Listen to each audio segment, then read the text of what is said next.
Madis Vestel, palju õnne, 3. koht. Räägi natukene sõidust, mis plaaniga läksid starti ja kuidas välja tuli? Läksin oma asja ära tegema, et püüdsin teha seda, mis eelmine aasta siin ühel ägedal võistlusel tegemata võib-olla jäi, et eestlastest võib-olla siin eespool olla. Ja siis stardis õnnestus hästi minema saada. Natuke aega suutsin siis teisel positsioonil sõita ja siis läks Roskaks ka mööda, lisaks siis Vladasele.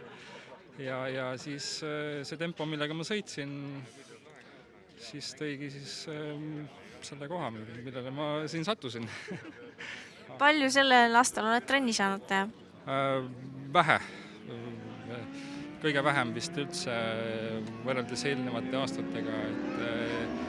See nädala kolmapäeval käisin esimest korda nüüd Pärnus rajaõhtul.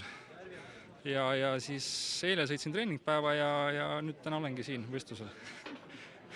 Selle kohta väga hea. Väga väsitav võistlus minu jaoks, et ettevalmistus jäi nagu väga väikseks, jah. Aga selle pealt väga hea tulemus, ma arvan, minu kohta. Ma loodan, et sa teed terve hooaja kaasa ja sama hästi. Tegelikult see esimene võistlus, ma mõtlesingi, et ma teen esimese võistluse ära, vaatan, kuidas siin läheb, et siis vaatab, palju neid ülejäänud võistlusi teeb, et tundub, et võib-olla tuleb siin vist jah, sõita nüüd.